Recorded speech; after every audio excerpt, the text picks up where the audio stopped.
मोहन भागवत ने जो बात कही वो प्रकारांतर से जरूर कही, अलग परिस्थितियों में अलग जगह पर जरूर कही, लेकिन ये वही बात है जो वो लगातार कहते आ रहे हैं। फिर इसमें इतना बवाल क्यों है अतीकुर रहमान?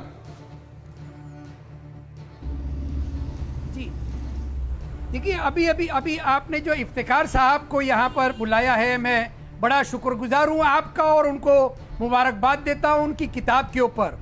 उन्होंने उसी प्लेटफॉर्म से जो सवाल उठाए हैं, दिनेश भाई, उन सवालों का जवाब जब हम मांगते हैं तो हमको कहा जाता है कि आप आतंकवाद का समर्थन कर रहे हैं। इफ्तिखार साहब, अगर इजाजत हो तो आपके सवाल में यहां पर दोहराना चाहूंगा उसी मन से। We see often tenets of Quran are taken out of context. Quran को तोड़ मरोड़ के पेश किया जाता है। इसका जवाब मोहन भागवत देंगे या यहां पर बैठे संगीत रागी जी देंगे? उसके साथ में इन्होंने कहा कि हमेशा से मुसलमानों के ऊपर उंगली उठाई जाती है कि वो साबित करें कि वो हिंदुस्तान से प्यार करते हैं या अपने दीन से ज्यादा प्यार करते हैं। कौन जवाब देगा इसका दिनेश भाई? क्यों वही जवाब देंगे जिन्होंने ये लिखा है मुसलमानों के ऊपर ही? क्या उन्होंने भी उनकी किताब के विमोचन के मौके पर यह महसूस किया कि मोहन भागवत जी जो कह रहे हैं और जो किताब में उन्होंने उद्धृत किया है उसमें अंतर है, या वो वही बात है लेकिन अलग तरीके से कही गई है? सर, आपसे जानना चाहता हूं क्योंकि आप इस किताब के लेखक हैं। सर देखिए, ऐसा है, दो तीन बातें मैं साफ़ करना चाहता हूँ।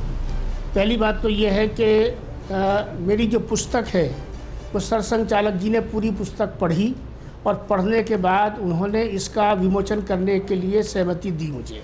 मेरी किताब में क्या लिखा है मैं वो थोड़ा सा आपको बताना चाहूँगा। देखिए, जहाँ तक इस्लाम के इस हिंदुस्तान में फैलने का ताल्लुक़ है, हिंदुस्तान में इस्लाम जो है वो आक्रांताओं के ज़रिए नहीं फैला, वो औलिया अल्लाह के ज़रिए से फैला है। ये बात बहुत वाज़ेह है। हिंदुस्तान में सबसे पहले ट्रेडर्स आए हैं, ट्रेडर्स के साथ में ट्रैवलर्स आए हैं, हाँ इन्वेडर्स भी आए हैं, इसमें कोई दो राय नहीं है ये।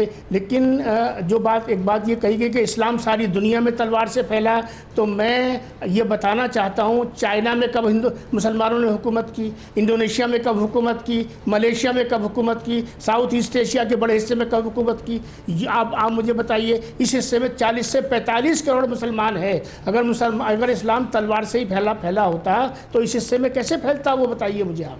तो ये जो बात कही जाती है कि इस्लाम तलवार से फैला, इस पर कितनी रिसर्च हो चुकी है, कितना इस पर स्टडीज़ की जा चुकी हैं, ये किसी चीज़ से प्रमाणित नहीं होता है। ये एक स्टीरियोटाइप नोशन है, जिसको लोग कहते हैं, स्वीपिंग स्टेटमेंट है, इससे ज़्यादा इसका कोई महत्व नहीं है। सर, आपकी बात लेकर जाऊंगा मैं संगीत रागी जी के पास, लेकिन ये जो कहा गया कि यहाँ के मुसलमान को साबित करना पड़ता है कि वो देशभक्त है, क्या ये बात आपने प्रामाणिक रूप से सही पाई है? मैंने ये कहा था कि ये पार्टीशन जो हुआ, इससे जो है वो ये जो विभाजन हुआ, इसने विभाजित किया हमको। और हमारी दिक्कत ये है कि हिंदुस्तान का मुसलमान इसमें सैंडविच बना। हमें गले में पट्टा डाल के चलना पड़ता है कि मैं ख्वाजा इफ्तिखार अहमद राष्ट्रभक्त हूँ, मुझे राष्ट्रभक्त मान लो। ये दिक्कत चली आ रही है। ये सवाल मैंने इसी भाषा में उठाया। डॉक्टर ख्वाजा, अब्दुल कलाम साहब को जो देश सिर आंखों में बिठाता है, वहां आप ये बात कह सकते हैं क्या सर? ये मैं आपसे जानने आऊंगा, लेकिन आपने एक अहम बात कही है सर कि तलवार के जोर पर नहीं फैला ये मजहब, ऐसा भी नहीं मानना चाहिए। संगीत रागी जी से इस इंपॉर्टेंट बात का जवाब ले लेता हूं। दिनेश जी, मैंने पहले ही कहा कि जो south east Asia, doctor Khwaja, मैं आता हूं सर आपके पास, आपकी बात को लेकर मैं जवाब ले लूं, आता हूं आपके पास जी। दिनेश जी, मैंने पहले ही कहा कि साउथ ईस्ट एशिया जो वियतनाम है, दक्षिण एशिया के देश हैं, वहां पर जो खासकर भारत को छोड़ दें तो जो पूर्वी एशिया के देश हैं वहां पर इस्लाम जो है वो व्यापार के सहारे फैला। ये मैंने पहले भी कहा, यही कारण है कि मलेशिया, इंडोनेशिया, बाली, सुमात्रा, ये सब का जो मुसलमान है वो नहीं है, अलग है। लेकिन ये मैं फिर ये दावे से कह रहा हूं, जब मक्का की विजय हुई थी वो तलवार की विजय थी, और वहां से सीरिया और जॉर्डन और जितने स्पेन, सदर्न स्पेन तक सारा का सारा इस्लाम तलवार के बल पर खड़ा है। इस्लाम कभी भी एक स्पिरिचुअल रिलीजन के तौर पर नहीं है, क्योंकि इस्लाम अपने आप में एक पॉलिटिकल आइडियोलॉजी भी है, जो पैन इस्लामिज्म और जो इस पूरी दुनिया को होमोजेनाइज्ड इस्लाम की बात करता है। दूसरी बात, देखिए, इस्लाम को सर एक एक करके ले लें, नहीं जोड़ रहे हैं, एक करके ले लें सर, एक बाकी बात नहीं आपके संगीत सर, प्लीज बाकियों के साथ भी इंसाफ करने दीजिए ना, आपके पास आता हूं सर। मुझे 10 सेकंड सर, 10 सेकंड प्लीज। देखिए, हमने नहीं इस्लाम को टेररिज्म से जोड़ा है साहब, आपने इस्लाम को टेररिज्म से जोड़ा है। यदि जितने भी इस्लामिक कंट्री हैं, यदि हर जगह इस्लाम के नाम पर टेररिस्ट ऑर्गेनाइजेशन है और हर दूसरे को मार रहे हैं, अपने को भी मार रहे हैं, तो इसमें दोष हमारी व्याख्या नहीं है, आप ही की व्याख्या है कि जिहाद का मतलब दूसरों को कत्ल करना है। ये हमारी व्याख्या नहीं है और उसी के आधार पर आप पूरी दुनिया में काम कर रहे हैं। इसलिए दोष देना है तो आप अपने को दोष दीजिए, आत्ममंथन कीजिए। तीसरी बात, भारत के मुसलमान ने पाकिस्तान का पक्ष लिया था, मुस्लिम लीग के पक्ष पे वोट किया था, यह भी एक सच्चाई है।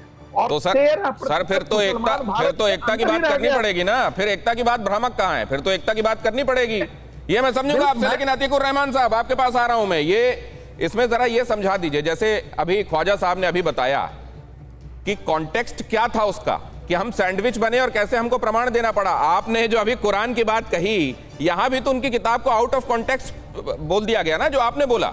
एक्चुअली उन्होंने क्या कहा, उन्होंने स्पष्ट कर दिया। जी, उन्होंने यही कहा ना कि मुसलमानों पे ही सवाल क्यों उठाया जाता है, जैसे कि आज ना सिर्फ मुसलमानों पे, संगीत रागी जी तो सीधा कुरान और इस्लाम पर सवाल उठा रहे हैं, सीधा कह रहे हैं कि फतेह मक्का जो थी वो तलवार के जोर पे थी। ये मुस्लिम हिस्ट्री को तोड़ मरोड़ के पेश कर रहे हैं। क्या मैं इनसे सीधी सीधी भाषा में कहूं कि महाभारत में क्या बताया गया है, तमाम अपने ही भाइयों का कत्ल करने वाले कौन थे, तो ये तिलमिला जाएंगे। यहाँ पर हिस्टोरिकल कॉन्टेक्स्ट को तोड़ मरोड़ के पेश किया जा रहा है, सिर्फ इसीलिए कि संगीत रागी जैसे आरएसएस के लोग मुसलमानों को और इस्लाम को खत्म हो जाए। मैं आपको संगीत रागी जी, सर प्लीज संगीत रागी जी, मैं आ रहा हूँ संगीत रागी जी, आपकी बात का जवाब दे रहे हैं, वो आप उनकी बात का जवाब दे दीजिएगा जी। भारत के अंदर जिस रास्ते से जिस रास्ते नहीं, लेकिन हम ये कहीं और चले गए।